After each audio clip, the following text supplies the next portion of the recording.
પ્રતિષ્ઠિત હરી જ્વેલર્સના માલિકો કરોડો રૂપિયાનું ફુલેકું ફેરવી રાતોરાત પલાયન થઈ ગયા હોવાની સનસનાટીપૂર્ણ ઘટના સામે આવી છે અમદાવાદ ગ્રામ્યના ધોળકા શહેરમાંથી પ્રાથમિક ફરિયાદ મુજબ આશરે 6.04 કરોડની છેતરપિંડી આચરાઈ છે, પરંતુ સ્થાનિકોમાં 300 થી 400 કરોડનું ફુલેકું હોવાની ચર્ચા છે। ફરિયાદી મોહમ્મદ સજાદ નિવાજખાન પઠાણ પાસેથી જ્વેલર્સના માલિકોએ 97 કિલો ચાંદી પડાવ્યા બાદ આરોપીઓએ વાયદા મુજબ ડિલિવરી આપી નહોતી। જ્યારે રોકાણકારો પૈસા માંગવા ગયા ત્યારે 20 ઓક્ટોબરના રોજ જાણવા મળ્યું કે સોની પરિવાર ઘર અને શોરૂમને તાળા મારી નાસી છૂટ્યો છે। ત્યારે ફરિયાદી સિવાય અન્ય કેટલાક લોકો પણ આ ઠગાઈનો ભોગ બન્યા હોવાની વાત સામે આવી છે।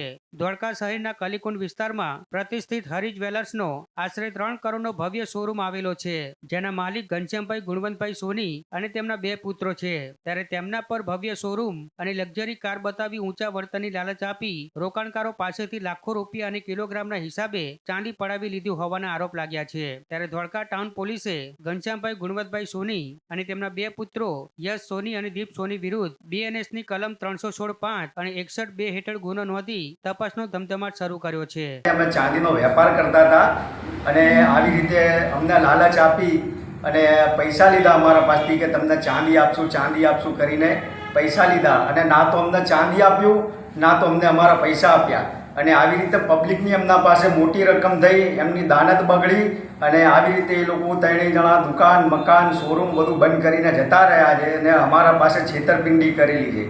2 કોમના થઈને ઘણા રૂપિયા છે એમના પાસે અને એમના પાસે પૈસા પબ્લિકના વધી ગયા એટલે એમની દાનત બગડી છે અને કોઈને પૈસા પાછા આપતા નથી, ગામ છોડીને જતા રહ્યા છે। બરાબર આવી રીતે મોબાઈલ બંધ છે, શોરૂમ બંધ છે, બધું બંધ કરીને જતા રહ્યા છે અને પબ્લિકનું એવું હારા પૈસાનું બૂચ મારેલું છે।